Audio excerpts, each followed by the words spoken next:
What is up, everybody? I guess I could say what I said when I walked back to my lean-to at somewhere around 3 in the morning at Nutmeg to Dylan, Ben, Brad, and Ames, who were all soundly sleeping. I'm back, bitches!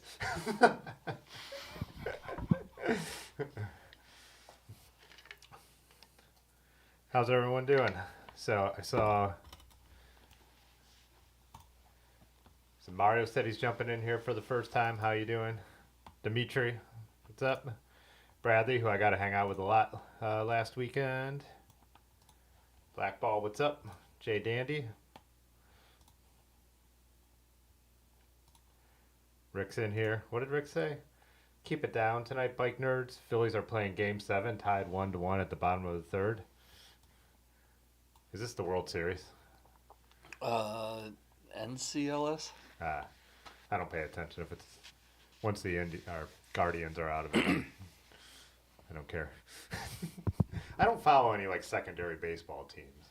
You know, there's other sports where I might have some minor interest in, like I don't know. I usually know what's going on in the NFL playoffs, but No, this is a... plus National League. Who cares about the National League? I might be wrong about that. It's the Phillies and the Diamondbacks. Game 7. Could be huge. What's up, Raymond?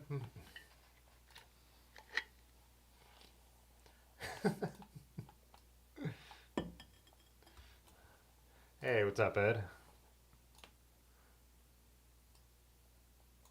Mark said, good morning from Korea. Nice.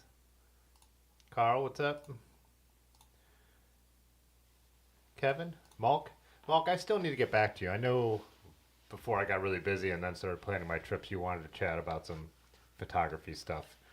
Now that I'm back and I'm not planning any other major trips, I mean, things are a little more calmed down. We should connect. I'm sorry that I let it go so long, but I didn't forget about it.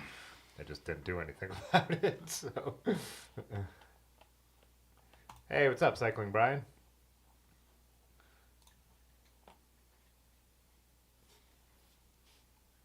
Chris said, I got the raccoon that's been in your attic in a live trap and he's angry, so I have to take care of that. If you wait till the day, they're usually pretty calm.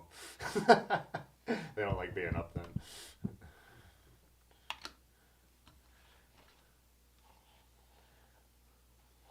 I remember when Eric asked me when he caught a raccoon in a live trap what we did with him at the farm.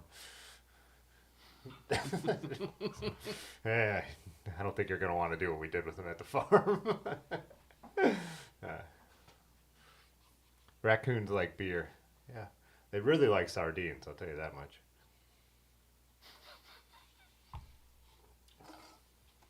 What was the thing they told us that they would really like, Dave, that we could trap them with, or we could just kill them and not have to trap them, but it never worked for us?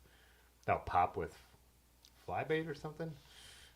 Oh, fucking live, mate. Yeah, it was like, something like that. Coke with those little peanuts in it. Yeah, I remember the first time we tried to do that Coke with whatever in there, that raccoon got the sardines, drank the Coke, we didn't find a body, and we're like, this thing, well, all we did was give this guy a tasty beverage with the sardines.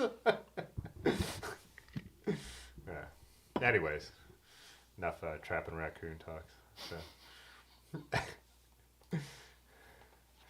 Well, I guess not.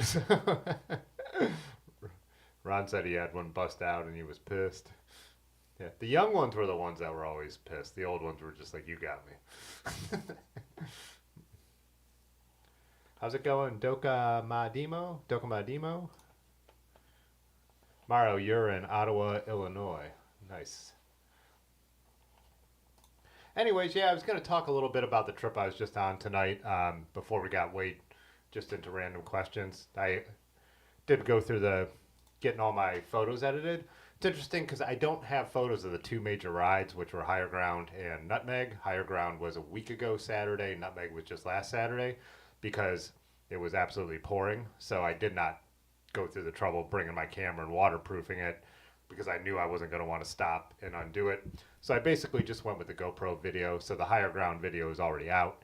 So you might have seen that. Like, I still got a lot of footage. There's stuff I had to leave out of the video because there was too much water or mud on the lens mostly. Like when we go down, what I talked about in the video, the gnarly snowmobile tracks, a lot of that footage I couldn't use. I was riding right behind my buddy Aaron, and there was a big brown spot on the middle of the lens. And it's one of those kind of rides where there's certain parts where you just, like, especially that part, I couldn't take my hands off the bars to check it. Most of the rest of the ride, I would at least look at it and be like, okay, is there some drops that hopefully it's all right and no mud? But it's kind of how it goes. It's kind of just a pain. Filming in the rain is not easy, especially on two really kind of challenging rides and challenging conditions. So, hey, what's up, Sam Diaz? Rob in real life in St. Cloud, Minnesota.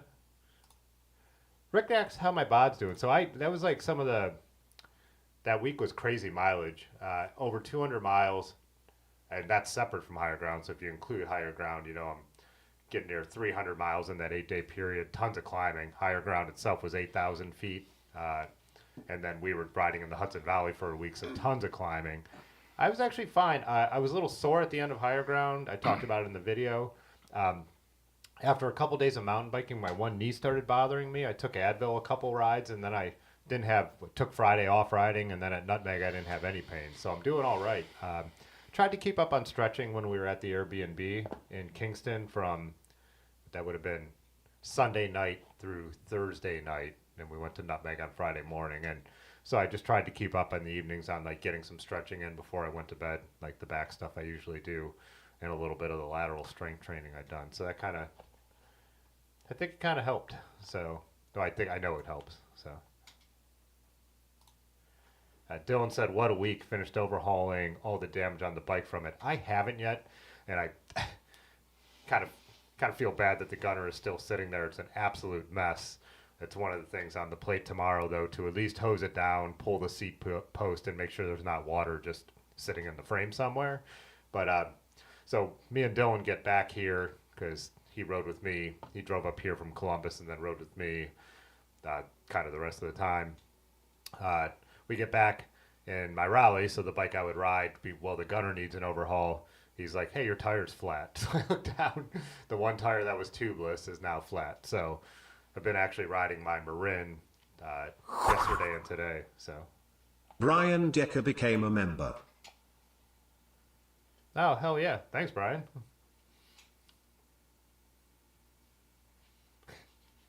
New channel member, awesome. Bradley's in here. If you guys didn't catch that in the chat earlier, he's, I think, running sound for Bad Religion tonight. Super cool. You asked if I listened to him. I'm pretty aware of a lot of Bad Religion, but I actually never seriously got into him.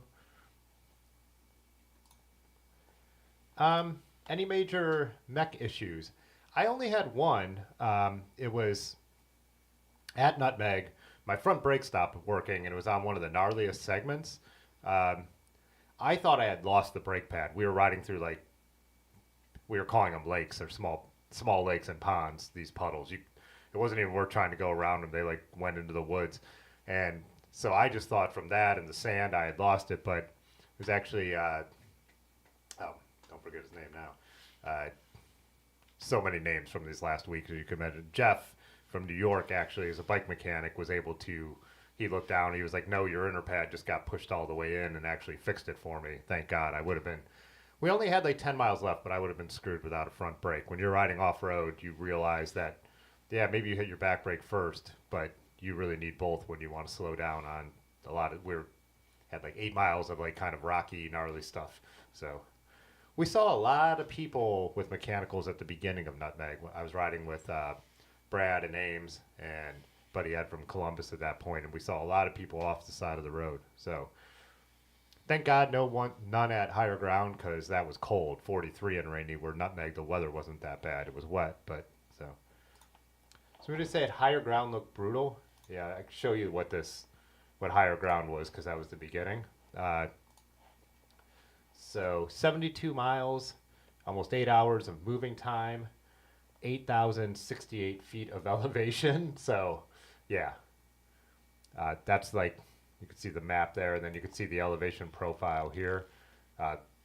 This one major climb right here is all on gravel, and in the rain, slippery gravel. It was hard to make it up last year. I had to walk for about 25 feet last year.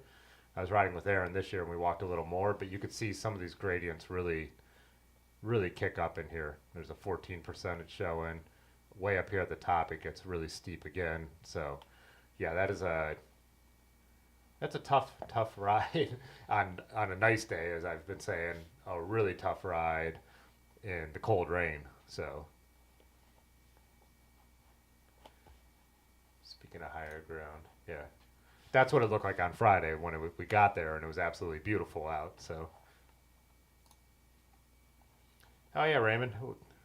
Raymond's from Kingston. We didn't get the chance to link up, but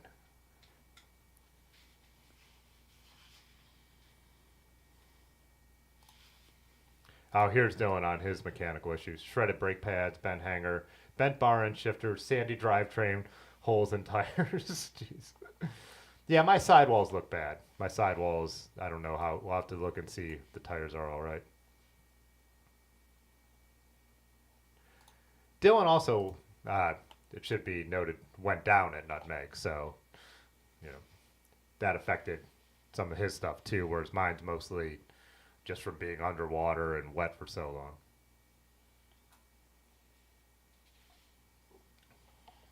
Oh, Brad, you said you're not doing the sound tonight for Bad Religion. They have an engineer, of course. There are a lot of rim brakes at Nutmeg.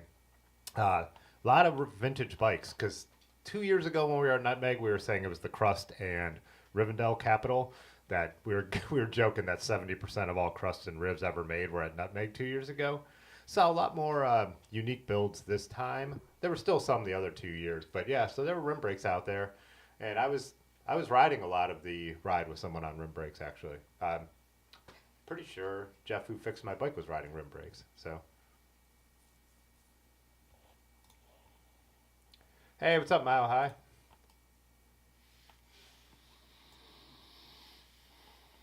And then Brad and Dylan are talking about Nutmeg has a pizza pass you could buy that's $30, and they make this amazing pizza. And it's if you buy the pass, it's all you can eat. So, trying to be respectful, I was only taking like 2 or 3 slices, and then just getting right back in line and taking 2 or 3 more, but giving other people an opportunity. And yeah, I have no idea how many I ate, but it was definitely a lot. So, Bradley said, and then a few for breakfast. They're both vegan, so they were constantly waiting for the vegan pizzas to come out, where I was just grabbing whichever pizza came out. I didn't care. Like pepperoni, they had one called a lemon boy, a bunch of good stuff, a potato one. Dylan said, Nutmeg is the annual gathering of ribs. Of course, there are rim brakes. Yeah, I could go full screen on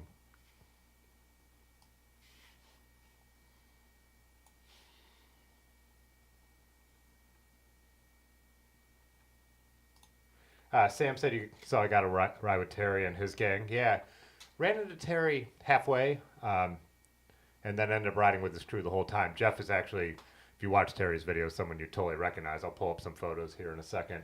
But yeah, so it was one of Terry's friends who actually fixed my bike for me.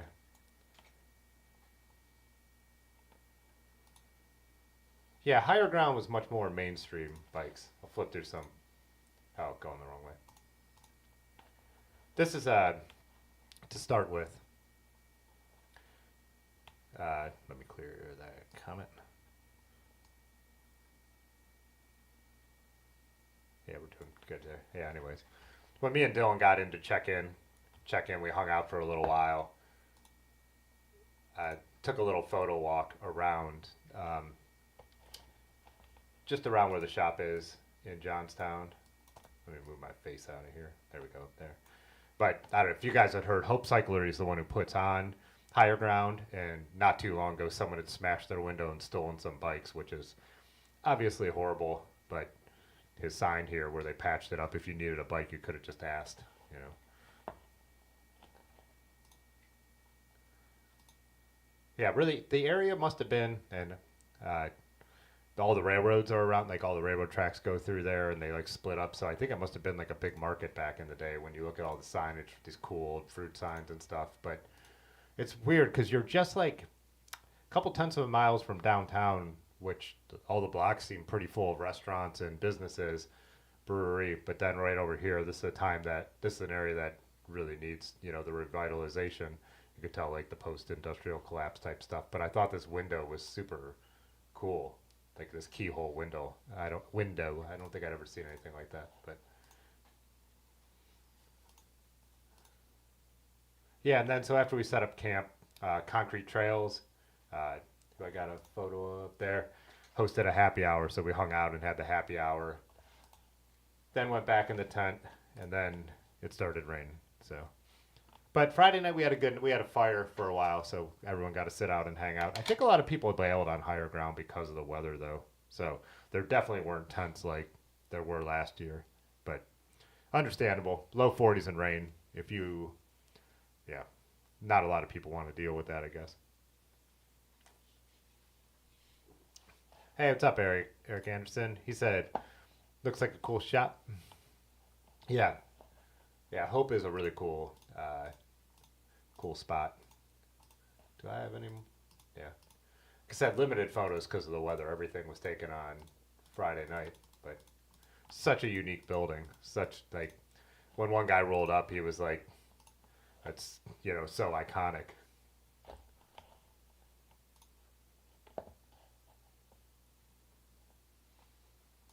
Mark asked if there are alloy frames at Nutmeg, the Illumilith. Yeah, there were a couple of Illumiliths there. Number of, if you follow Ronnie on Instagram, his buddies who always ride with him were there. And then, yeah.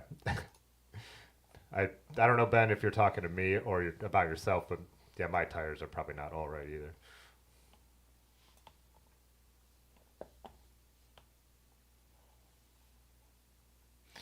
Rick asked if anyone got laid. How Mile High's heading out on a ride. Have a good night. Yeah, here it's actually in the 70s today. It's really, really nice. So, yeah, I guess that was a problem early on, Andrew, that everyone was grabbing the vegan pizzas would come out with the other pizzas. I wasn't back from the ride yet, and everyone would just grab whatever was there.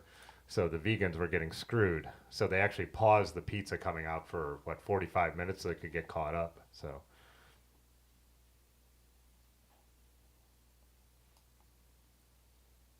Oh, Dylan was talking about there was a speed dating event in the morning at Nutmeg. And our friend Brad actually sat down at the table to eat his breakfast where it was happening. And then a woman sat down across from him. And he's just sitting there eating his food. And then she was finally like, do you know this is the speed dating table? And he was like, oh. And he got up. And then we were kind of joking that you should have looked at her and been like, hey, it's not you, it's me.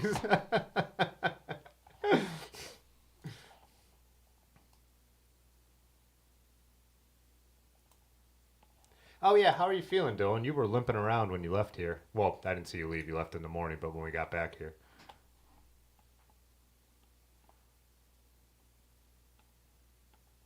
Oh, there's Jared. What's up, Jared? Jared said that the Puma building was a banana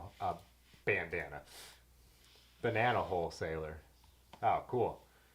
I mean, I kind of figured it's like I can't believe this piece of art is still up there. It feels like it would be something that would be in an antique shop, But I guess if no one could get a hold of the building owner, looks like something American Pickers would come out for, It's so cool. Buy them by the hand. So.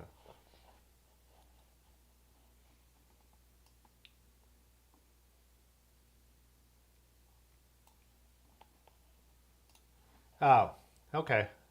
I was wondering what those numbers look like. We had 45 folks not show and about 100 less than projected.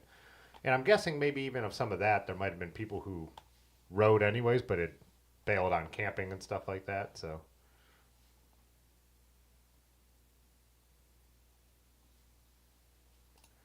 Yeah, I was wondering on the Nutmeg numbers. It's much harder to guess because they said they sold out at 500 or something. So I can't judge numbers once they get that high, but it might not be a horrible thing. I mean, it sucks for the people who missed out, and it also stopped raining not long after the ride started. But it was pretty crowded in the big hall and stuff like that. So yeah, I don't know how many would have bailed on Nutmeg, but it would have been it would have been even more crowded in there, I guess. But if the weather's nice, everyone wouldn't have had to be inside either, so I guess it goes both ways, right? Oldest bike at Nutmeg. Huh. I'm not sure. Another thing is with the weather, you didn't get the chance to see stuff as much as you normally would because you weren't all hanging outside around. You kind of saw the bikes that were sitting right there. In the single speed competition, I do know that I'm not saying it was the oldest bike there, but I know there was a Trek, an 82 Trek there because it's a Trek that I have that Riley was riding. Where'd the rest of my photos go so I could find it and show you? There we go.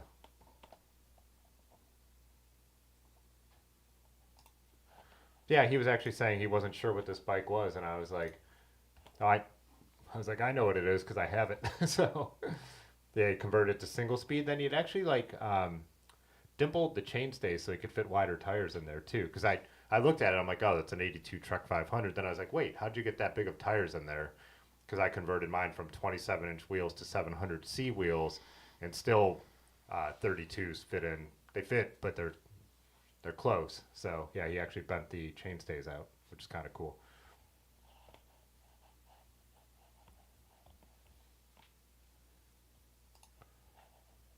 Oh yeah, I had asked Jared this question when I saw him, what the bike shop building was, because I thought it would have been an old service station with the overhang, but pull it up while I talk about it.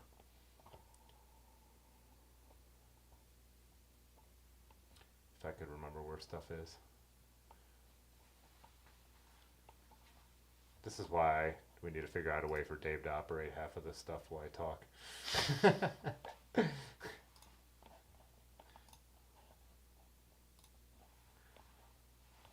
Yeah, that's really cool.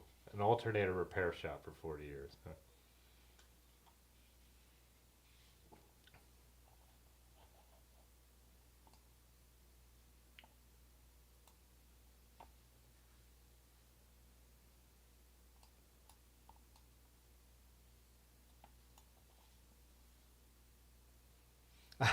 Kevin Barba said, if the upstairs of Hope Cyclery isn't a punk rock venue for the local kids, it should be. Yeah.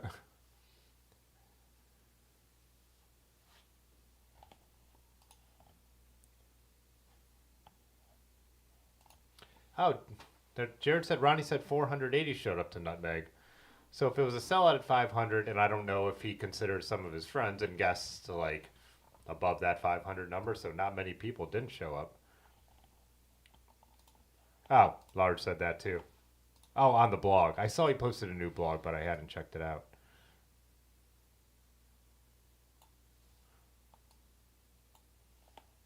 Yeah, Dylan was talking about building up a rib on the way home after Nutmeg. The first time I went to Nutmeg, the thing that really got me was the sweet bar thing. Like, I was watching, I think it was Miggy, he goes by Helmet Kids on Instagram, like, bomb down some of the gnarly sections. And I remember thinking, like, that looks so cool and so fun on a bike like that. And then when I did end up building up the gunner in that way, I absolutely love it for that kind of stuff. So.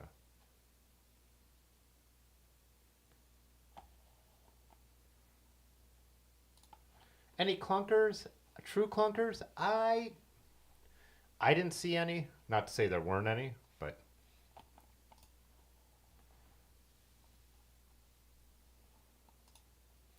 party size. What's up? Said people showed up and chose not to ride too. Yeah, I could see that. Everyone was kind of waiting around in the morning. I left later than I would have if it wasn't pouring, but then it's one of those times where once just standing around got wet enough, it's like, let's ride. So.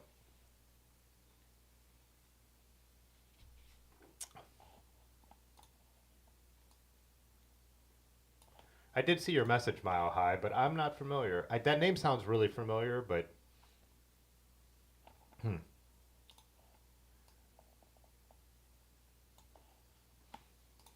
Kyle Hoover said sweet bars for life.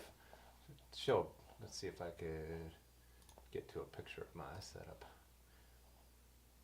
Did I post I didn't post a bike photo at the event, but I think I took one when we were mountain biking in Kingston, maybe. That I posted to, maybe. A couple of people commented on the gunner too, so. RIP. Had a couple conversations about gunner. Yeah, it's kind of dark, but see a little bit what I was doing. I actually left the front rack on, which I usually take off if I'm not bike packing, but I figured since twice on the trip I was going to be, even though it was car camping, but riding over to where I was setting up my tent. It was great. I just packed my Pioneers like luggage, and then I was able to just throw them on there, especially at Nutmeg where the camp spot was a little farther away from where we were parking. It actually worked out really well. This bike is kind of a classic Franken bike. It got Velo Orange granola bars on it. This front derailleur is SRAM. The rear derailleur is Shimano Dior. It's 10-speed. And the shifting is Shimano. It's actually a 3x10 shifters, but they work fine. I don't know, my bike shop set it up. I'm not sure what they were doing. And then those race face cranks. Yeah, the equal brakes, which I've always loved, but actually, like I said, did fail me on this trip, so that's how it goes. Sam Diaz, how many Brooks saddles? Besides the one you're looking at right now, there are a lot of Brooks saddles out there, so.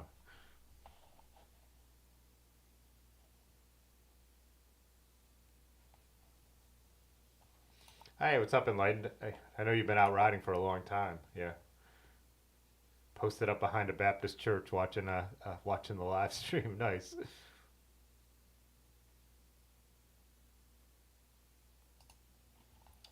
Coolest vintage conversion we saw this year, huh?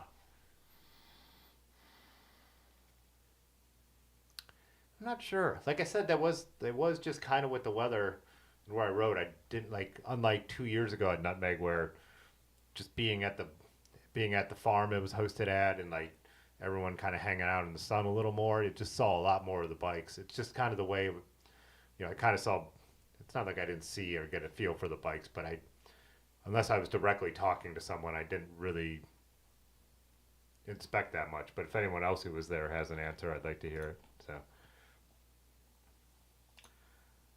never used a specialized pizza rack, so no, I don't have any feedback on it.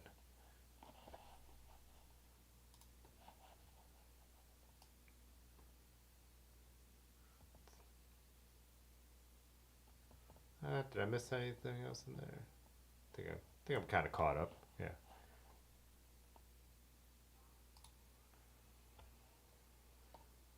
Let's see if I could get. Sorry, give me 1 second. All right. Hey, what's up, Racer? How you doing?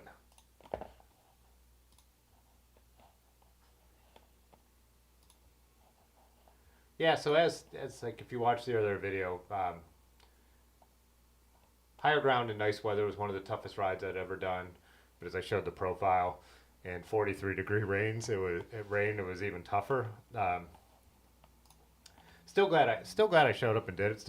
I still felt good about doing not the longest ride, but the longer ride. I think did only one person do the full century? So at Higher Ground, if you do the 70-ish or the 69-ish, as they call it.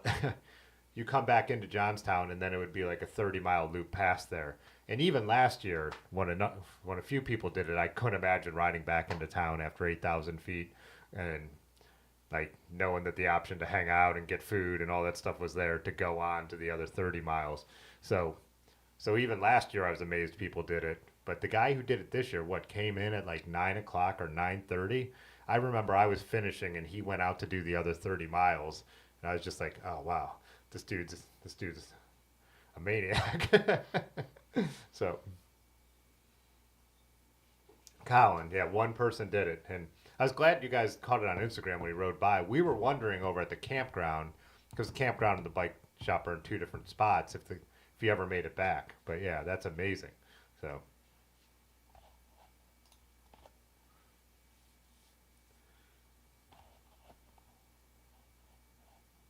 Yeah, I can't even.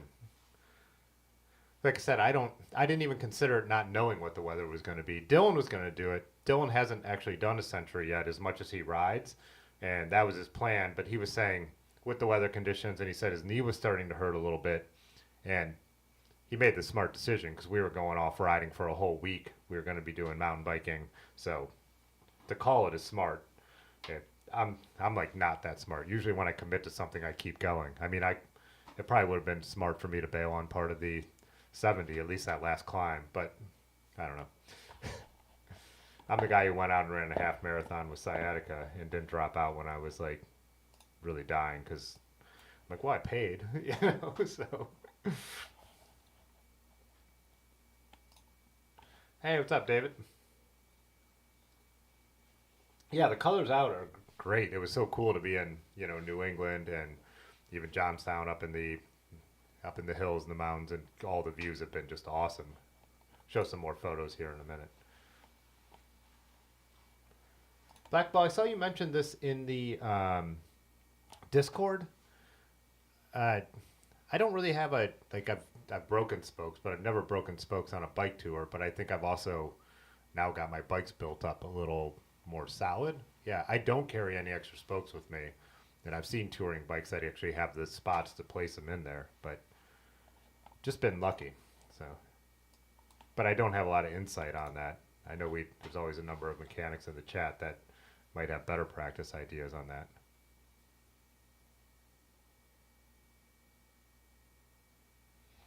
And like I said, yeah, so the long ride was 100 miles in one day with the hills to boot. So like I was showing here, no wait, wrong one, Higher Ground.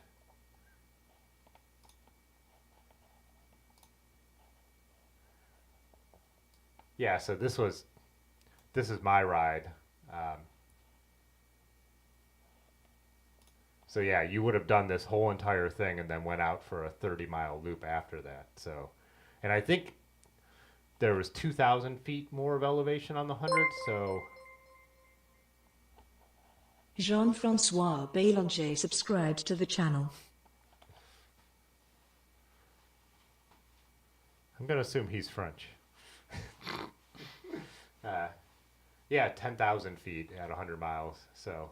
I know David from Higher Ground, or from Hope Cyclery, was saying that the 30-mile loop is actually the easiest loop. But again, if you went out, there's an option to go out and do that just as the ride, which a lot of people did because of the weather, which makes total sense. But it's not the easiest part if you've already done the other 72 with 8,000 feet of climbing, you know what I mean? So it's got to be brutal.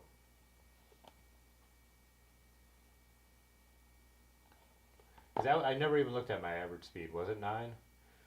Huh. I was definitely crawling at the end. I was just kind of working my way in. It's funny, too, because since I've done this, like, obviously this ride twice, when you look at the Strava segments, everything is second to last year because, well, it was dry. So, yeah, like every single segment is second, so.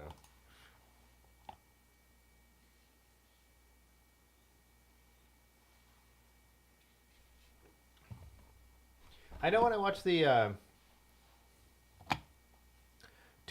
when people race the Tour Divide and Break spokes, I've seen people use all kinds of hacks to make that work.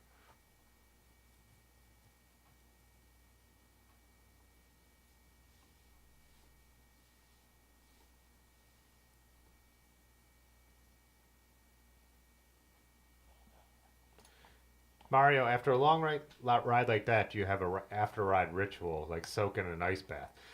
Definitely not an ice bath. The first thing after Higher Ground, I wanted, like, they were indoor heaters, and standing around the indoor heater was my first thing, but then it was dry clothes and food. So, no, I don't have a ritual. I haven't watched Dustin Klein's latest video, and I know he made one about his after ride ritual. I think he's much more serious about the athlete part of himself than I am. I just ride my bike all the time. A lot of people asked me, or some people asked in the comments of the Higher Ground video how I prepared for a ride like that. I live somewhere kind of hilly and I ride my bike all the time. That's how I prepared for that. You know, I don't train in any way. You know what I mean? I do the rides. Sometimes I ride solo and do farther, harder rides. A lot of times I just ride with my friends, but you can't get anywhere around Akron without climbing up hills, so I do get a little bit of that. Bubbers, what's up? He said, do you use a power meter or was that just estimated? It was just estimated. That's just Strava's estimate. I've read about it, and they say they're reasonably accurate, their estimates. I have no idea how true that is. The only time I ever know what my power output really is when I ride a trainer a little bit in the winter, when I can't ride because the weather's been too bad. But even when I ride a trainer, I don't train. I just like cruise around the world on Zwift. So.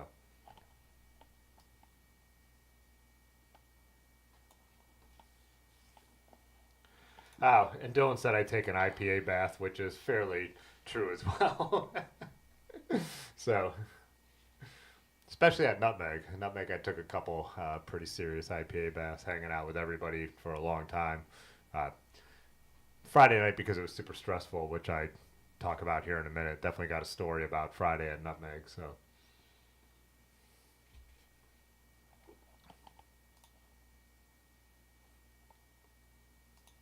Racer says a Bloody Mary.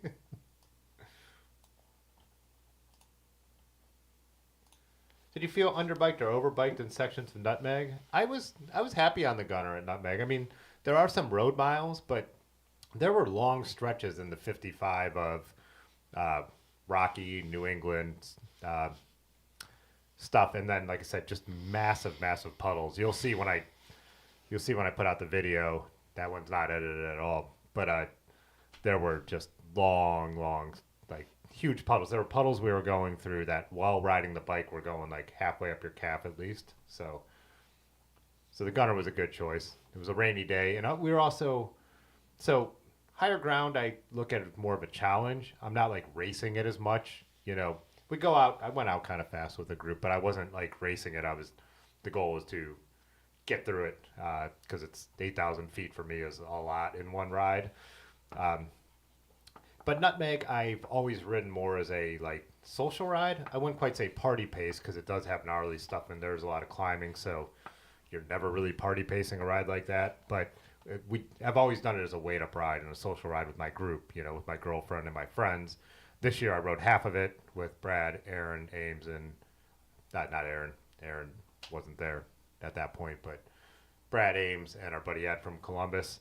And then the second half I rode with Terry B and his like New York crew.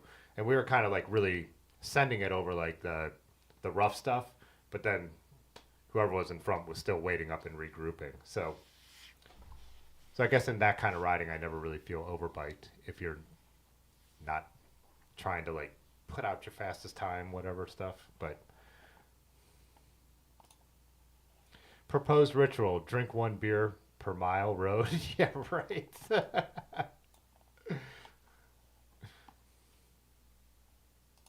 Kyle said beer pre-ride and post podium every time. So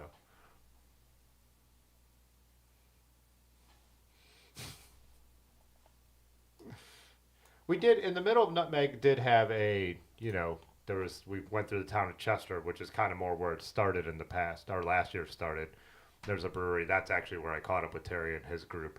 But the people I was with stopped and had a couple beers, or at least a few of us did.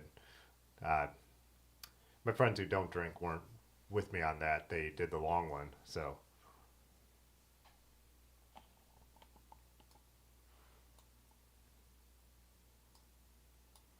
IPA golden shower.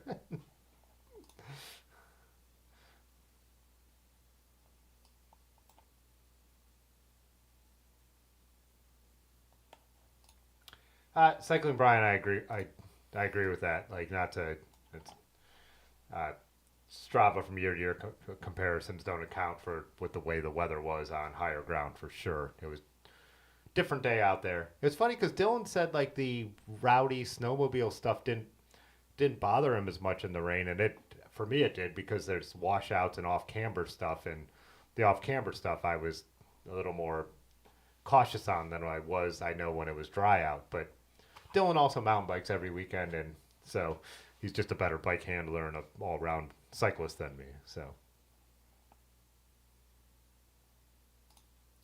Kyle said the 55 at Nutmeg looked like it had more water in the trails than the 79. I think that's true. There was a section of the 55 that was insane. I know I saw some of Large's footage, and there were definitely big puddles in the 79, but the 79 had more road miles overall too. So which obviously makes sense, but.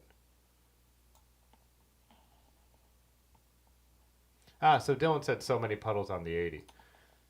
It looked like there were some puddles on the 80, but I haven't seen footage yet that were to the extent of some of the ones that I know we went through. But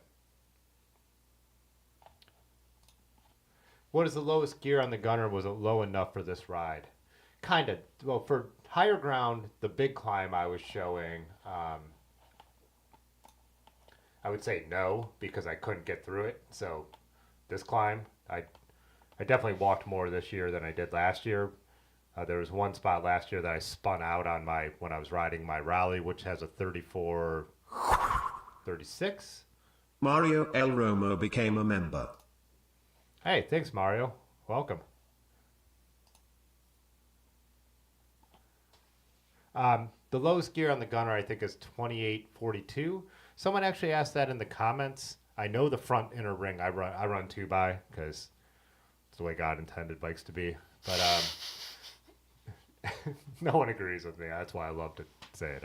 Everybody loves their 1x because they're afraid of front derailleurs. But front derailleurs aren't that complicated, or they didn't used to be anyways. But yeah, so I know the inner is a 28 because I have a backup one and it's on the wall. When I went to see in the comments today, I actually walked downstairs to see what the easiest on my cassette is. The bike's so dirty that I can't read it, but I think it's like a 42. So, and was it low? It was low enough for everything except the one climb that I was showing here. So, where I couldn't get up because it's like I said, the terrain is tough. It's not just a climb like this, but the terrain is really, really tough. So, and the video would never show that, as you guys know. GoPros and their wide angle doesn't show the steepness, but it's also kind of hard to tell like how slippy and rough some of that gravel is.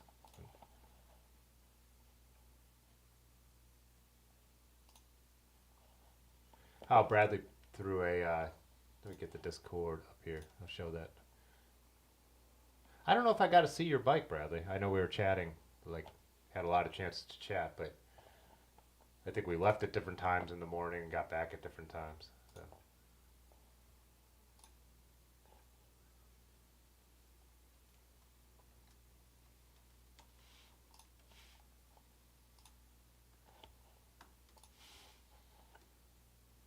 Oh, there we go. Which Soma is that? Jawbone?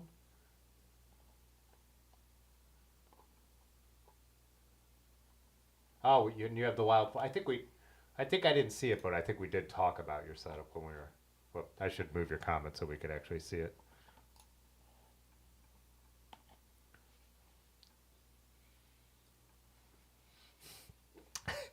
Rick's comment. Gotta say the production. Oh wait, we're wrong one. I'll come back to that. You run 2x because you can't afford 3x. I have 2 3x's. I have 2 3x's.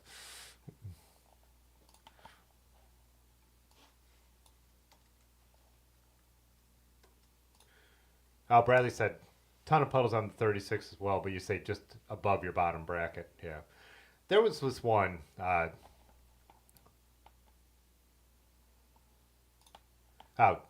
Large said also more like lakes on the long ride too at Nutmeg. There was one where I reposted a photo that Jeff took on Instagram. There was a log in the middle of the puddle, and we had made it through like all the puddles. Like we're just the group I was riding with after the halfway point is where the puddles were.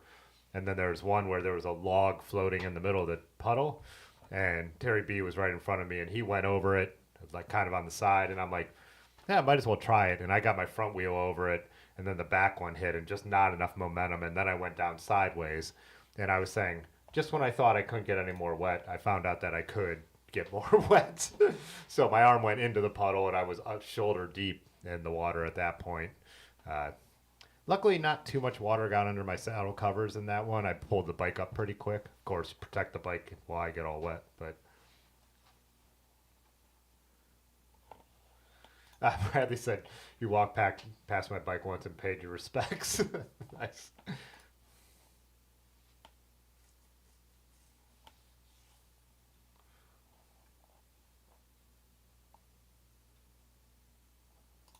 Oh, you got it. Brian's got 40-26 set up. Nice.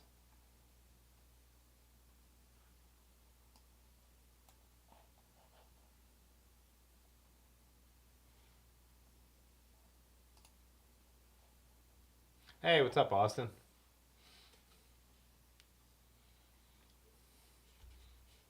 Yeah, I can't believe how many, well, at Higher Ground and Nutmeg, I ran into like at Higher Ground, there was a lot of people I met the year before, but having one of the few, if not only, Higher Ground videos on YouTube, there was a few people who came up to me. There was one guy who was like, yeah, I saw your video and I decided to come out to this event.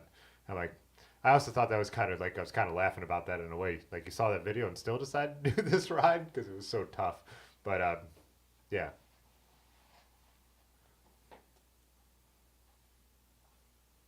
Oh, Rick said, the audio issues on my Higher Ground vid could have been fixed with Adobe's new podcast software. Yeah, I haven't messed with that stuff, but I'm aware of it, how it like can pull the wind and everything out. Yeah, I did not run the wind protector on my GoPro for either vid. Nutmeg, it doesn't matter because I didn't do any first person talking to the camera because I didn't know how the water would affect it. I didn't know if that would make it even worse, but I definitely want to try that. I'm excited for Adobe to integrate that because right now you have to upload a file and then it fixes it right and then you download it. That's kind of with my, I don't know, with YouTube vids, that's like sometimes a pain. Like that day when I got back, so I'd already cut the Higher Ground video on the road when we were in Kingston, but I was just trying to do the voiceover and get it out like with the schedule I wanted to have it out at, and they're just literally did the voiceover, rendered it, uploaded it, and posted it. So yeah, when I'm able to plan ahead more, that's the kind of thing I will end up trying out. So.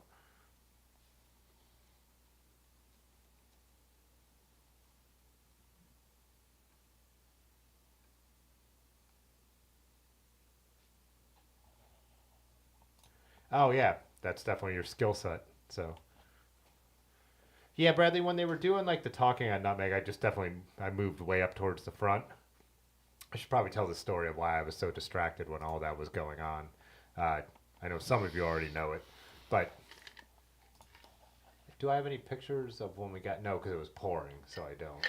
But when we got to Nutmeg on Friday, it was already raining.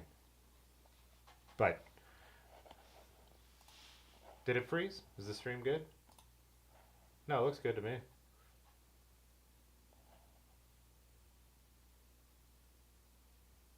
Yeah, just let me know if it doesn't get fixed. But might be on Rick's end. Everything looks healthy over here.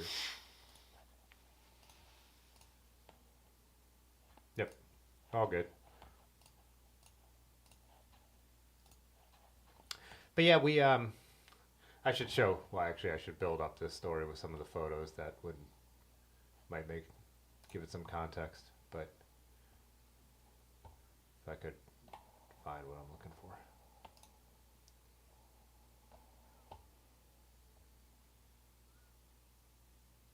Yeah, so after we left Nutmeg, we went out to Kingston, New York, as I had mentioned, and did some riding. We did these amazing, I can't wait to share this video. Again, it's cut together. I'm just going to do a little voiceover, probably put it out on Thursday. But we went out and rode at Minnewaska the first day we were there, which is some of the most beautiful riding, like where you can't even believe they let you ride your bikes there, type stuff, or that you can't believe it wasn't mountain bike trails. Then you get these kind of just absolutely, I mean, amazing views as you can see here. But yeah, after that we went out and did like pretty much mountain biking every day, and it was that just like New England, like was Hudson Valley, but super chunky stuff. Like everything was just so rocky. Like I think this is Jockey Hill here, and we're taking a break, and I think we're like 5 miles in and like averaging like 5 miles an hour or something.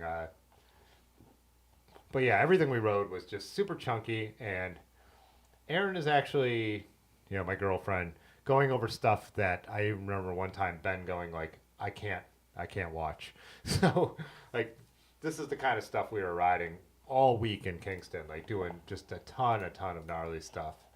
Did the rest of my photos not upload? Where are they? I thought I had some more photos of that. I thought I had at least a couple that showed like how chunky it was.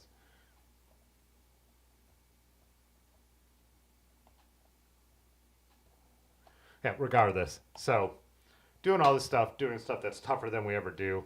Dylan, I know, and Dylan in one of his Strava descriptions said, "Do people actually enjoy this?" So, yeah. So as Pudgy just said here, what's up, Pudgy? New England MTB is all about the rocks and roots. Yeah. So if you're from around here, made a video about West Branch, farther south in Ohio near Athens, Strouds. Kind of consider that, but then a little more, maybe even worse, even climbier. So that was our whole week, right? We get to Nutmeg, it's raining. We're like kind of planning where we want to go. We sign in. We're trying to find, where the lean-tos, because they had lean-tos, and we were early enough. We figured we could get one, which is going to be way better than trying to set up a tent. But it was up a hill. Let's see, I could probably show a picture of that at least.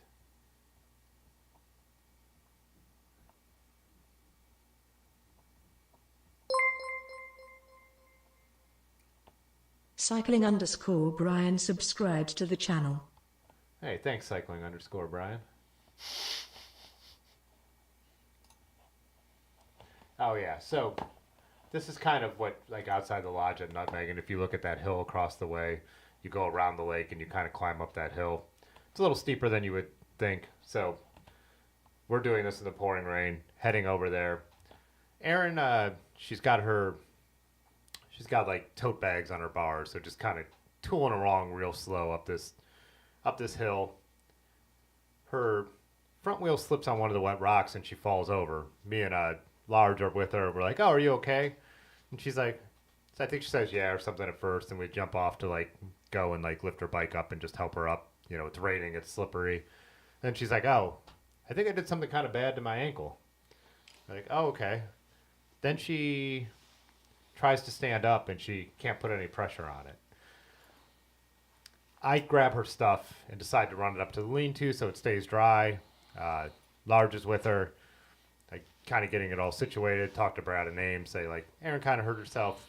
Gonna head back down, see what's going on." And as I'm heading back down the hill, Large is coming the other way. He's like, she wants to go to the hospital. To get down there, her ankle is as swollen as you can believe. So next thing I know, we are driving to the ER, which it's funny because everyone says nothing is far in Connecticut. Well, I've never lived anywhere where you're a half an hour away from the hospital. So there are some things that are far in Connecticut. So Aria, who was, Ron's partner who was helping put on the event, told us where to go. So took Erin to the hospital, hung out there for about an hour, and she hadn't been seen yet. And she finally told me to head back. She was like, "Head back. I'll call you guys if something happens soon. If not, I'll just take a lift back." She was basically like, "Your nervous energy is not helping me here." She's like, "You would be going nuts if we were just at home in Akron and you were standing around trying to wait for something because it's not in your makeup." And she's like, "Go back and try and just hang out and do fine. Like, seriously." So I finally did come back. She got back a couple hours later. She broke her ankle in 2 places. So she made the decision to book a flight early in the morning. She slept. We got her situated in the car. She slept in the car, got in an Uber, headed off to the airport, flew to DC, flew to Cleveland, took a lift home.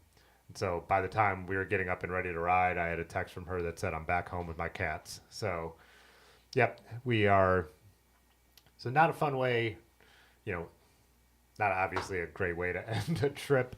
She had to miss almost all of Nutmeg except for hanging out a little bit on Friday night with people. Of course, she became a legend and a rumor at the place. Everyone, Ben, the last day of Nutmeg, heard people in the woods talking about like, "I heard she broke her leg walking. I heard she broke," like the rumors going around and all that stuff. So Erin does not like to be the center of attention either. So even worse on that regards. But yeah, surgery on Thursday, 6 weeks, not able to put any weight on it. 6 more weeks, lightweight in a boot. So yeah, she sent us a crying face with, I paused my Strava and Ride with GPS accounts. So yeah, It was it was rough. And just like I said, after just watching her do stuff that I never imagined I would see her do on her bike, for her to break her ankle just slowly riding up a little hill. She said to, so I had talked about my pannier setup and how great I thought it was. And she was like, you just put everything in tote bags. It's way easier. And I'm like, why is that easier? So we're in the car driving to the hospital. We're both upset. We're both stressed. And she was like, you were right about the tote bags. So at least we got a laugh out of that. But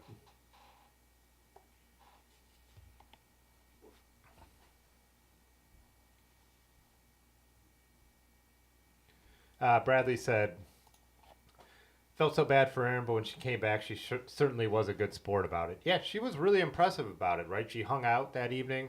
The thing she told me is when she was in the Uber on the way back, she was like, get me dry pants and have a beer ready for me. And made sure that I did not miss out on doing that. So, yeah, thanks, Pudgy. Rick says sue everybody, of course. Now, Ron and Aria were great to us, of course, helping out with anything we needed. So,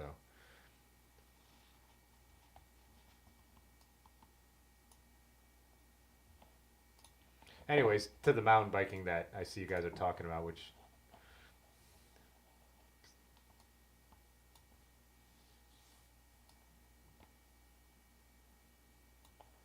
you guys, so this is Dylan's comment on the mountain biking in the Hudson Valley. Honestly, it was some of the worst mountain bike trails I've ever ridden. Sorry, guys. I've ridden all over Asheville, Duluth, Brown County. Just couldn't get into it. I was riding it as the challenge where those mountain bike trails where you try not to put a foot down. That's the way to make them enjoyable to me. I think I kind of said that about when I rode a West Branch around here too.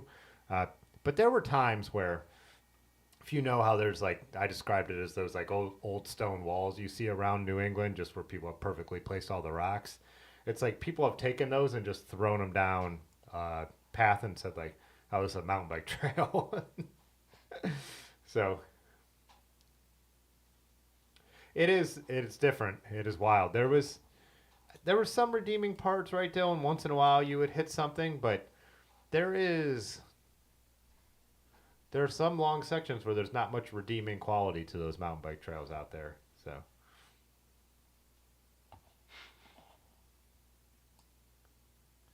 I do have good footage of it, and so when we went to Jockey Hill, I think I have like enough to make a full video about Jockey Hill and the area that adjoined that. So you'll definitely get to see what everyone who doesn't know what we're talking about these style of trails. You'll get to see what they look like. I did get a lot of footage of them, and then we went to the Lippman Trails the one day where me and Ben Large actually lost the trail and ended up going down a gravel road, which went along a really pretty river, which was very enjoyable. And then we rode the bottom section of the park, which had some fun stuff. But by that point, I did not feel like I missed out by not doing the other trails. And later that day, we went to the trails right outside Kingston, and exactly what Dylan had said, they were just like hiking trails that bikes were allowed on. That's exactly what they felt like. It's like there's no reason to ride a bike here except that you're allowed to ride a bike here. So, yeah, Dylan, I think me and Dylan were riding the same tires, the 55 millimeter Rene Airs. So,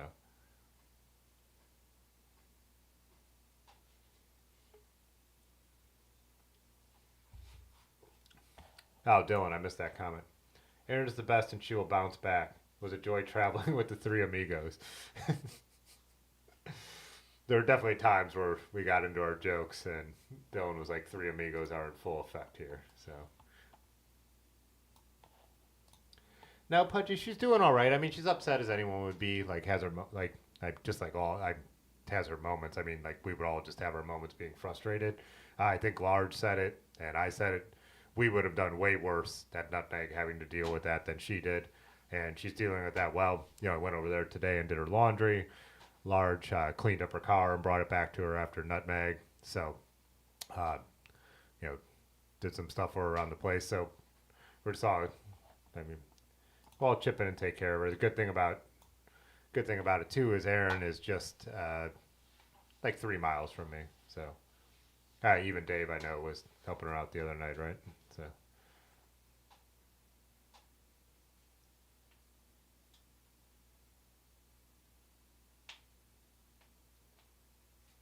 Yeah, I said that too. I mean, it is winter, so at least we said that to the surgeon when we were at the doctor yesterday. At least she didn't do this at the beginning of the summer because that would just be, I can't even imagine.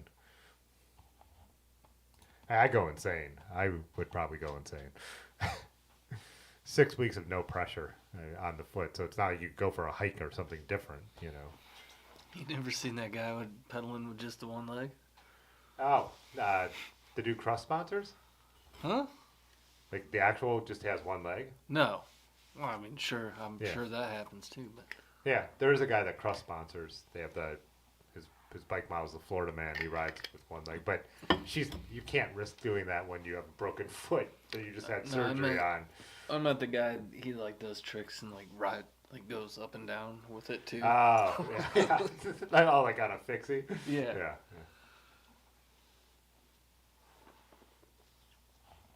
Oh, Leo, thanks, Pudgy. Leo Rogers, right? Yeah.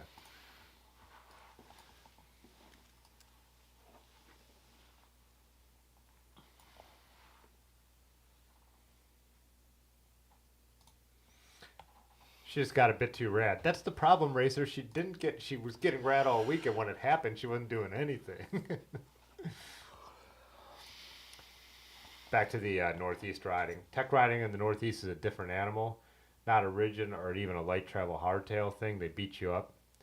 Yeah, I definitely bike handlers. That's why they would come from there. Like me and Dylan were saying, we don't think like a hardtail would have done us any better because you're not going fast enough in most spots to take, one of the nice things about suspension is it's taking up all the, vibration and the chatter, but like so many parts of those trails were so technical. I don't feel like there was a lot of times where it was like the bike was my limiting factor. I mean, maybe a rigid fat bike might have been the best to just get over it with more speed. But yeah, I really definitely don't feel like full suspension would have helped. There were some, spots where you build up some speed, but those were because they were a little smoother. So I don't know. Let me know your opinions on that, but.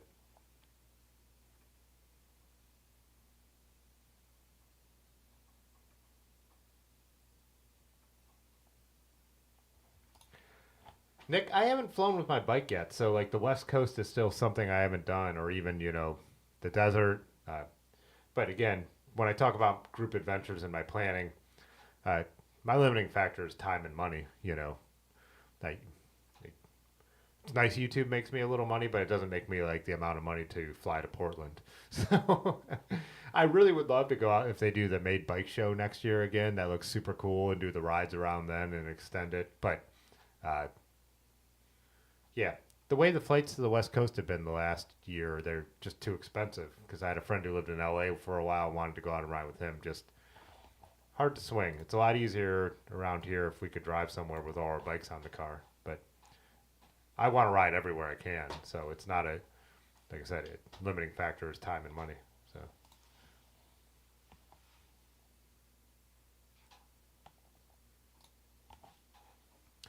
Bradley said you can vouch for the walk, hike, bike, whichever way you got to and from the camp main hall at Nutmeg. It was definitely an adventure. Yeah. I know, like, a lot of people, I told that, they're like, oh, I'll be a little more cautious. But it was worth being a little more cautious, heading up and down that, because, that's what happens.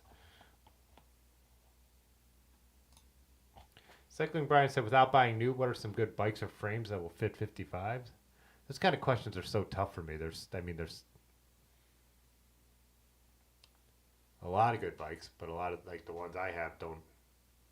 Like my Gunner doesn't exist anymore. The Gorilla Monsoon would be a great one. I guess used, so it doesn't matter yet.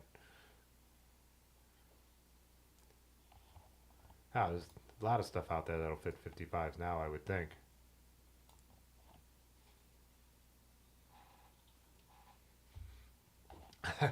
Rick said Tim wouldn't date anyone he couldn't ride his bike to. I mean, I think that's probably true. But that's also a reasonable distance. So, oh yeah, heading to and from camp. I never did it without the headlight for my bike or a flashlight in my hand for sure. It was dark out there, so.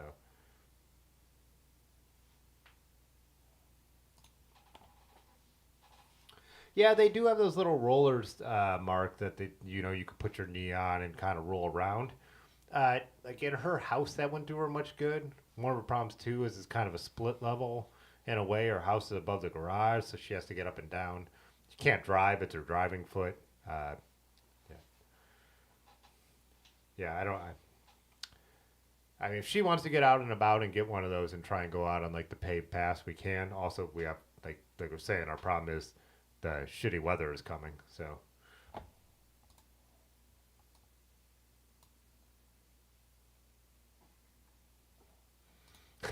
fat bikes are like cheating for tech. Yeah.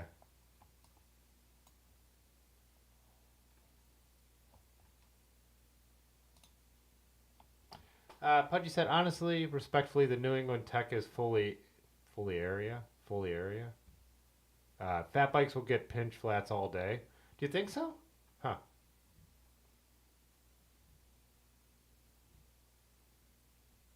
And I don't know. Like I said, we didn't go everywhere.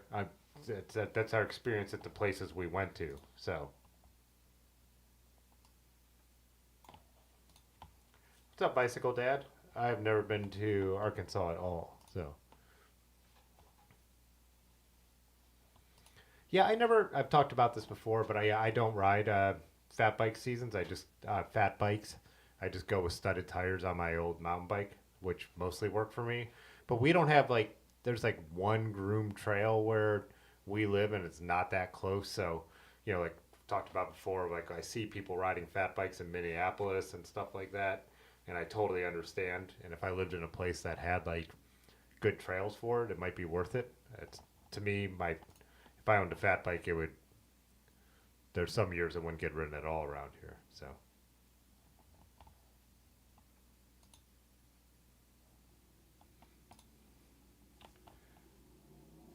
There you go. Oh yeah, karate monkeys. Rick said he had a broken ankle sex joke, but he stopped himself. Wow, there's a first time for everything, I guess.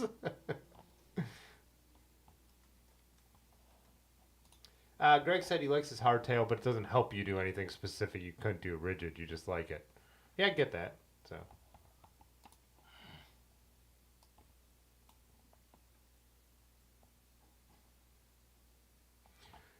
Mark said you took off your gravel tires and put on your winter tires 2 days ago. Today it was 78. Yeah. Was it that much warmer down there by Columbus?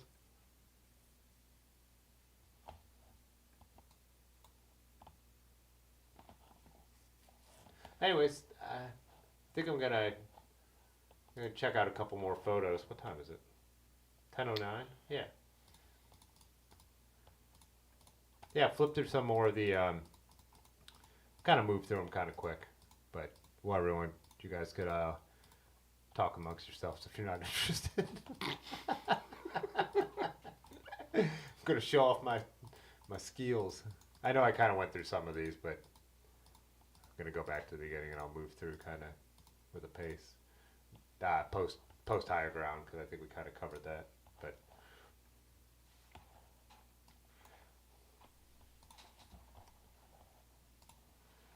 Yeah, this was a brewery we ended up going to twice. They were open the day we got into town in Kingston. So Kingston's I think they consider it like about midway between, someone tell me if I'm wrong on that, but roughly midway between New York City and Albany. So.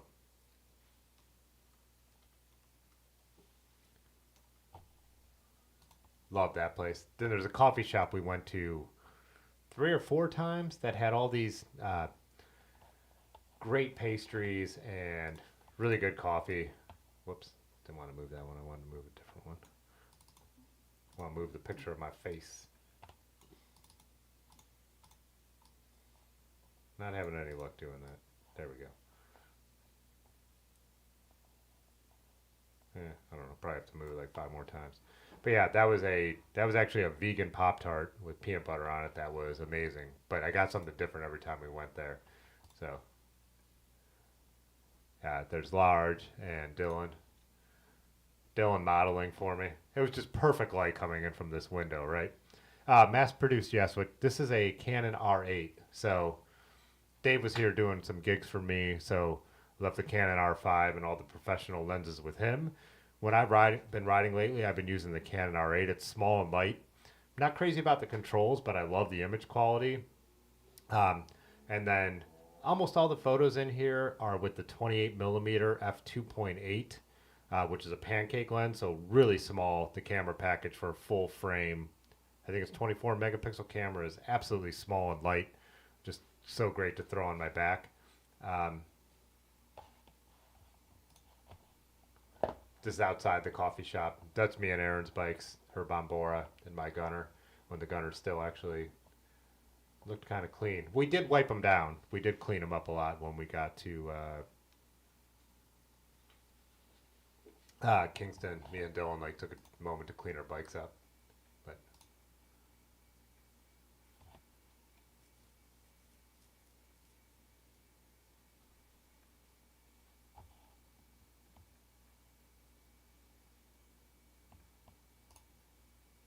yeah, and then this is what I showed before. This is Minnewaska State Park and the Mohonk area. Just incredible. These gravel carriage trails that you could just ride. A lot of elevation, but just, like I said, I just didn't know there were places you could ride your bike that look like this. Especially in the fall, as you can see with the trees and everything. All right, Bradley. We'll see you later.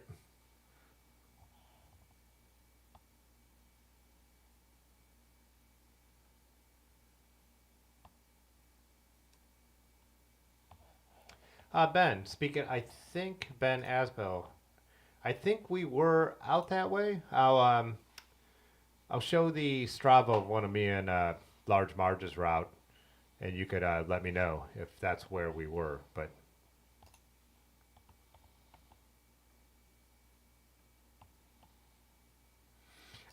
now I got to judge who's got the biggest rocks. Says Large.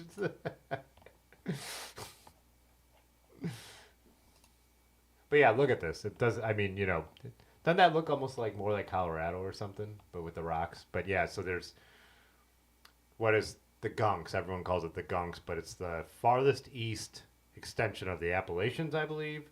And there's just this rock ridge, and yeah, I can't wait to share the video. But you could see stuff like this, just how absolutely amazing it is, and it's almost hard to ride because you just want to stop and look at everything. We tried to just pick a few spots to stop, but everywhere you go is just stunning.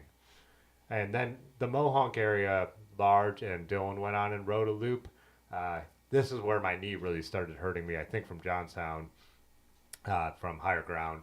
And so I called it there. Yeah, Rosendale, we did ride. Yeah, we rode by the mines, and and by the where you could see the old ovens and everything. I think I have some pictures of that coming up here. This is New Paltz. After riding Mohonk and Minnewaska, that's what that is, Bicycle Dad, by the way. Mohonk and Minnewaska, those are the mountains you see in the background there. But this cool little town, we had really good Indian food, walked around, went to a chocolate and coffee shop that did all vegan. That's this place, and had some good stuff there. Yeah, this is all New Paltz. And me and Large rode through here on a longer ride a couple days later. Back at the coffee shop in the morning, this time I went with a croissant with chocolate. Yeah, then this was out, like I showed before, Jockey Hills. This is like just taking a break because it's so rough. Aaron's wearing a wrist brace already, so. You didn't have to worry about getting off the trails. We never saw anyone else on bikes out here, did we? I think at the Lippman trails we saw a couple other people, but yeah, there were not a lot of people out cycling where we were.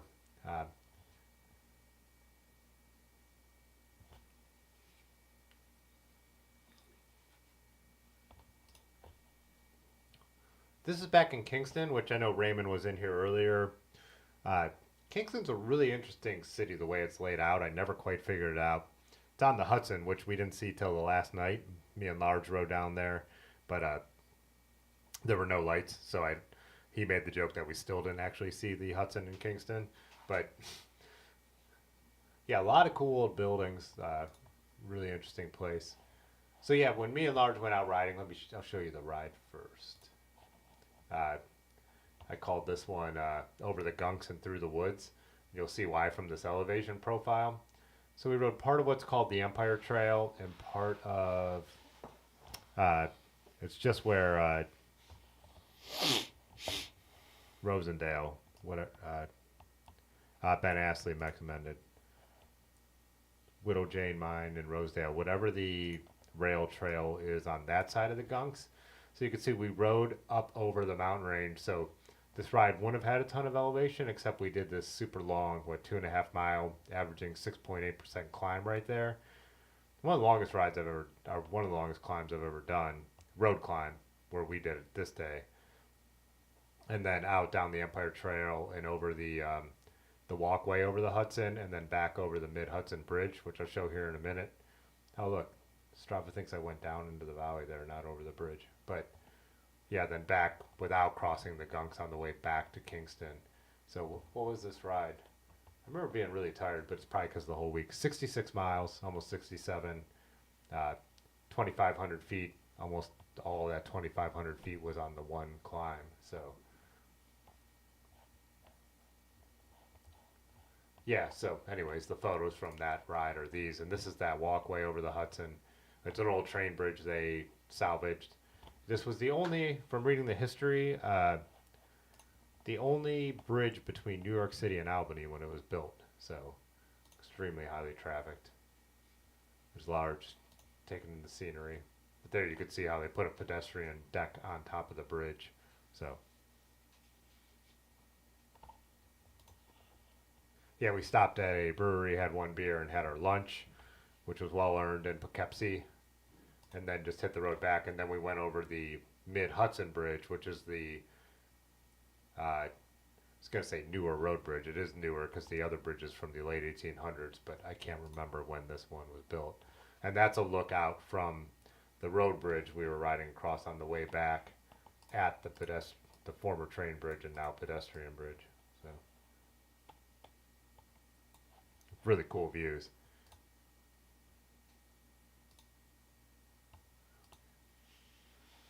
Yeah, then this is getting into Rosendale where we were talking about. There's a really cool, another bridge. We had been riding the trail back and Large was like, oh, it's kind of, this trail's kind of boring, not too exciting. And then we cross this bridge and it's beautiful. And then we get to all those, the Rosendale, where they made Rosendale cement. If you don't know, it was an all natural cement and almost everything was made out of it back in the day. It said something like 70% of anything made out of cement in the U.S. was made from Rosendale cement back in the day. And then Portland cement came out and this business entirely collapsed. This is what I've learned from interpretive signages and Wikipedia. But now everything finally shut down, I think, completely in the 70s. And now they've reopened one of the mines and one of the sections of ovens where they make the cement because people want to restore buildings historically accurately. So you need Rosendale cement to do that. It's like the base of the Statue of Liberty is Rosendale cement. The Brooklyn Bridge uses Rosendale cement. Bunch of stuff I never thought I would learn about, but that was kind of cool. Pudgy said it's pronounced Poughkeepsie, and every time I tried to say it like that, because that's what it looks like, everyone told me Poughkeepsie. So you're from closer to there, I'll take your word for it, but Kyle Hoover, second reason you're here is the bridge history. Yeah, that's definitely. Ben was asking me to rate bridges and stuff like that because Aaron was telling everyone how I'm a bridge fan, but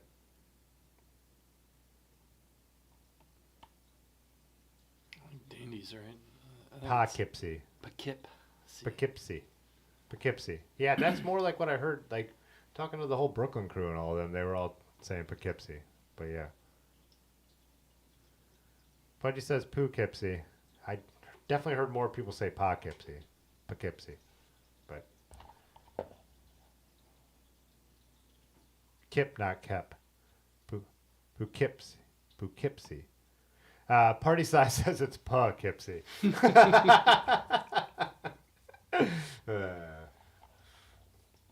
Anyways. Yeah, these are one of the, so I can't remember the name of the process, but there's these crazy, like, really cool, right? Like, stone and even, like, concrete, like, structures built into the hills with, and so when you look in there, it's a huge chimney going up where they, calcitration, I believe, is the process that they use, where they grind the stone into a powder, then they heat it up, and that's what turns it into good cement. You're welcome.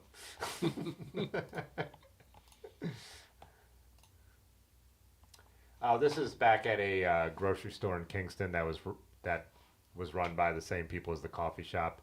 That is a pumpkin chocolate eclair and egg on toast, and both were amazing too. So,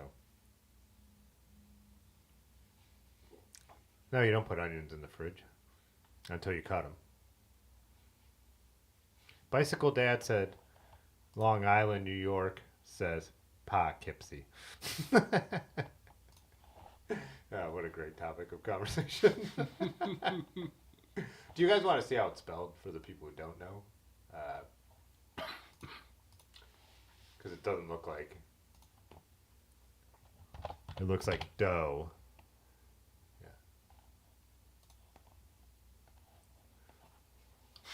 Yeah. Anyways, that's what the spelling looks like.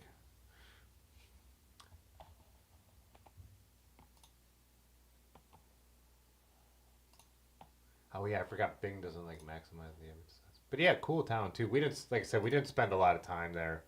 We just kind of quick spin into town for lunch and then kind of kept on the road. Dylan and Aaron were doing their own things on this day. Dylan was hiking a bike up a mountain for some reason, and Aaron was shopping in a little town she wanted to check out. But yeah, there's a cool aerial shot of the two bridges. Well, I think there's a hill in town too. This just might be taken from the hill. But yeah, really cool. Glad we went. I know Raymond, who's from Kingston, told us don't waste your time with the walkway. I don't know if that's like a weekend thing or if it's just because it's such a tourist thing. But like I told him, I'm like, hey, we are tourists. Like most of the stuff we're doing is riding our bikes. But, you know, I'm a nerd. I don't mind doing some tourist stuff once in a while. So.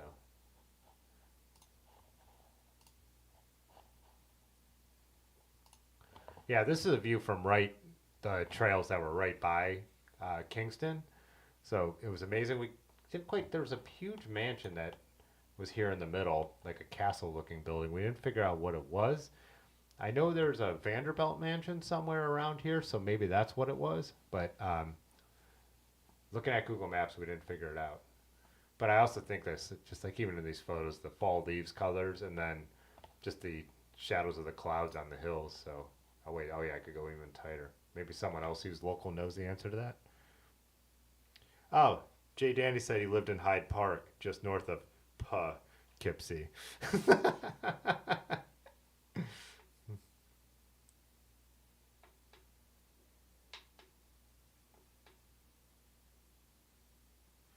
Mass Produced asked if we rode further south Aqueduct Trail into the city.